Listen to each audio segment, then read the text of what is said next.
একটাই কমন প্রশ্ন সবাই বারবার করতেছে, সেটা হলো যে বাংলাদেশ সেনাবাহিনীর লিখিত ও ভাইভা পরীক্ষার প্রস্তুতি নিতে কোনো রকম বই কিনতে হয়। এই প্রসঙ্গে সম্পূর্ণ ভিডিওতে আলোচনা করব বই কিনতে হবে কি না। সো সম্পূর্ণ ভিডিও দেখার আহ্বান রইল। এর সাথে আমি ডিফেন্ট ইন্ডাকশন থেকে সজীব আহমেদ। চলুন ভিডিওটি শুরু করা যাক। তার আগে যদি আপনি এই চ্যানেলটি সাবস্ক্রাইব করে না থাকেন, অবশ্যই চ্যানেলটি সাবস্ক্রাইব করে ভিডিওটি কন্টিনিউ করবেন। প্রথমত আলোচনা করি বাংলাদেশ সেনাবাহিনীর লিখিত পরীক্ষা সম্বন্ধে। বাংলাদেশ সেনাবাহিনীর লিখিত পরীক্ষা যে সকল বিষয় অনুষ্ঠিত হয়ে থাকে, বাংলা, ইংরেজি, গণিত, সাধারণ জ্ঞান, আইকিউ, এই কয়েকটা বিষয়ের মধ্যে বাংলাদেশ সেনাবাহিনীর লিখিত পরীক্ষা অনুষ্ঠিত হয়ে থাকে। তার আগে আলোচনা করি বাংলাদেশ সেনাবাহিনীর যে মাঠের কার্যক্রম সম্বন্ধে আলোচনা করি, তার পরবর্তীতে লিখিত পরীক্ষার বিস্তারিত আলোচনা করব।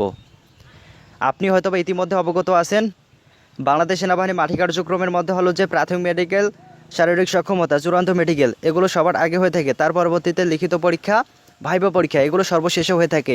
সো যে কথা না বললে নয়, সেটা হলো যে বাংলাদেশ সেনাবাহিনীর যে প্রাথমিক মেডিকেল, চূড়ান্ত মেডিকেল, এগুলো অনেক ক্রিটিক্যাল হয়ে থাকে।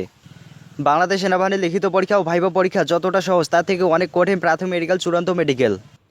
যদি আপনার স্বপ্ন থাকে বাংলাদেশ সেনাবাহিনীতে একজন সৈনিক পদে যোগদান করার, তাহলে যে কথাটা বলবো সেটা হলো যে আপনাকে ফোকাস রাখতে হবে বাংলাদেশ সেনাবাহিনীর মাঠের জন্য প্রাথমিক মেডিকেল, চূড়ান্ত মেডিকেল, এগুলোতে সিলেক্টেড হওয়ার জন্য এখন থেকে নিজেকে নিজে প্রশ্ন করতে হবে, আমার মধ্যে কি ভুল আছে, কি খুঁত আছে, এগুলো নিজে নিজে চিহ্নিত করে সেগুলো সলভ করতে হবে। যদি আপনার মধ্যে আপনি দেখতে পারেন যে আমার মধ্যে কোনো রকম অতিরিক্ত সমস্যা আছে, তাহলে অবশ্যই সলভ করতে হবে, বিভিন্ন ধরনের ডাক্তারের সাথে পরামর্শ করতে হবে। আর তাছাড়া যদি অল্প কোনো রকম সমস্যা থেকে থাকে, অবশ্যই কমেন্ট করবেন, আমরা সমাধানমূলক উপদেশ দেওয়ার চেষ্টা করব। যদি এখন আপনি মনে করেন যে আমি সম্পূর্ণ ফিট আছি বাংলাদেশ সেনাবাহিনীর জন্য, এখন লিখিত পরীক্ষা, ভাইভা পরীক্ষা সম্বন্ধে আমি কিছু জানতে চাচ্ছি, এই বিষয়ে আমি সম্পূর্ণ আলোচনা করব ভিডিও শেষে। সো ভিডিওটি স্কিপ না করে সম্পূর্ণ ভিডিওটি দেখব। মূলত ভিডিওটি তৈরি করা হয়েছে যে আমি বাংলাদেশ সেনাবাহিনীর লিখিত পরীক্ষা, ভাইভা পরীক্ষার প্রস্তুতি নিতে বই কিনবো কিনা। সো এই প্রসঙ্গে অনেকগুলো কথা আসতেছে, এই প্রসঙ্গে সম্পূর্ণ কথা বলতেছি, সম্পূর্ণ ভিডিওতে আলোচনা করতেছি, ঠিক আছে? কোনো রকম বিরক্ত না হয়ে ভিডিওটি স্কিপ না করে ভিডিওটি কন্টিনিউ করবেন, কারণ এখান থেকে অনেক কিছু শিখতে পারবেন, জানতে পারবেন। বাংলাদেশ সেনাবাহিনীর মাঠে সাকসেস হওয়ার জন্য যে তিনটি বিষয় অবগত থাকতে হবে, তার মধ্যে হলো যে সৃষ্টিকর্তার নিয়ামত, প্রথমত সৃষ্টিকর্তার নিয়ামত, দ্বিতীয়ত পিতামাতার দোয়া, আর 3 নম্বর হলো যে আপনার চেষ্টা। অবশ্যই এই তিনটি জিনিস থাকলে আপনি বাংলাদেশ সেনাবাহিনীর মাঠে সাকসেস হতে পারবেন। এখন আলোচনা করি যে আপনি বই কিনবেন কিনা। অনেকেই কিন্তু বাংলাদেশ সেনাবাহিনীতে আবেদন করে, যে অনেক দারিদ্র ফ্যামিলির, অনেকে কিন্তু বই কিনতে পারে না। তাদের প্রসঙ্গে আমি বলবো যে আপনি যেহেতু বই কিনতে পারতেছেন না আপনার পারিবারিক আর্থিক সমস্যার কারণে, সো আপনি অবশ্যই বাংলাদেশ সেনাবাহিনীর লিখিত পরীক্ষার প্রস্তুতি নিতে আর কোনো রকম বই কিনবেন না। কারণ এখানে যতগুলো প্রশ্ন করা হবে বাংলাদেশ সেনাবাহিনীর লিখিত পরীক্ষায়, সো আপনি ইতিমধ্যে অবগত আছেন যে নবম দশম শ্রেণীর যে বইগুলো পড়ছেন, এগুলোর আলোকে কিন্তু আপনার প্রশ্ন করা হবে। তাছাড়া পঞ্চম শ্রেণীর যে গাণিতিক বইগুলো থাকে, যেমন ত্রিভুজের অঙ্ক থাকে, কত ডিগ্রি কোণ, এগুলো থেকে প্রশ্ন করা হয়ে থাকে। তাছাড়া যে আপনার বাড়তি অভিজ্ঞতা, বাড়তি নলেজ অবশ্যই থাকতে হবে। এখন যেহেতু বর্তমানে মোবাইলের যুগ, ইন্টারনেটের যুগ, এআইয়ের যুগ, সো বিভিন্ন ধরনের প্রশ্ন এবং বিভিন্ন ধরনের উত্তর পেতে অবশ্যই এআইয়ের মাধ্যমে সার্চ করবেন, সো সব ধরনের প্রশ্নের উত্তর পেয়ে যাবেন। বিশেষ করে ভাই আপনারা বলতে পারেন যে এখানে আমি সাধারণ জ্ঞান আর যে আইকিউ, এগুলো বিষয়ে আমি অবগত না। তাছাড়া এগুলো সবগুলো আমি পড়ছি নবম দশম শ্রেণীতে। সো তাদের প্রসঙ্গে আমি বলবো সেটা হলো যে আপনার আইকিউ বলতে যে আপনার উপস্থিত বুদ্ধি, এটা কাজে লাগাইতে হবে। বিভিন্ন ধরনের গাণিতিক সমস্যা দেখানো হবে, এগুলো সলভ করতে হবে নিজের উপস্থিত বুদ্ধি খাটিয়ে। আর দ্বিতীয়ত সাধারণ জ্ঞান সম্বন্ধে বলি, সেটা হলো যে আপনি বর্তমানে ফোনে সার্চ করতে পারেন, এআইয়ের মাধ্যমে সার্চ করতে পারেন যে বর্তমানে বাংলাদেশ সেনাবাহিনীর ইতিহাস সম্পর্কে জানতে পারেন। তাছাড়া বাংলাদেশের ইতিহাস সম্পর্কে বিভিন্ন ধরনের সাধারণ জ্ঞান, সাম্প্রতিক নলেজ, এগুলো ইন্টারনেটের মাধ্যমে নিতে পারবেন, কোনো রকম বই কেনার দরকার নেই। আর যাদের মনে করেন যে অ্যাবিলিটি আছে, আর্থিক সামর্থ্য আছে যে বই কেনার, সো তারা কিনতে পারেন, কোনো রকম সমস্যা নেই।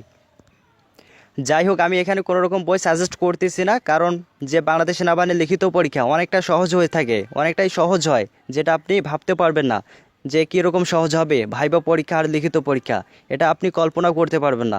শুধু কঠিন হয়ে থাকে যে বাংলাদেশ সেনাবাহিনীর যে মাঠে কার্যক্রম, প্রথমের ধাপটা যে প্রাথমিক মেডিকেল, চূড়ান্ত মেডিকেল, শারীরিক সক্ষমতা, এগুলো অনেকটা কঠিন হয়ে থাকে। তাছাড়া কিন্তু লিখিত পরীক্ষা, ভাইভা পরীক্ষা কোনো রকম ব্যাপার না, এগুলো অনেক সহজ হয়ে থাকে। যেগুলো আপনারা পড়ছেন, যেগুলো আপনি পড়ছেন ভালো করে নবম দশম শ্রেণীতে, যেগুলো আপনি পড়ে আসছেন, ওগুলোর আলোকে কিন্তু প্রশ্ন করা হবে। তাছাড়া কোনো রকম টেনশন করার দরকার নেই যে বই কিনবো নাকি অন্য কিছু করব ইত্যাদি, কোনো রকম দরকার নেই। শুধু শারীরিক ফিটনেস, যে আপনার কোনো রকম ক্ষয়ক্ষতি আছে কি না, বিভিন্ন ধরনের সমস্যা থাকতে পারে, এগুলো সলভ করতে হবে। যদি কোনো রকম সমস্যা থেকে থাকে, আল্লাহর রহমতে যে আপনার ভাগ্য যদি সহায় না হয়, তাহলে আপনি টিকতে পারবেন না বাংলাদেশ সেনাবাহিনীর মাঠে।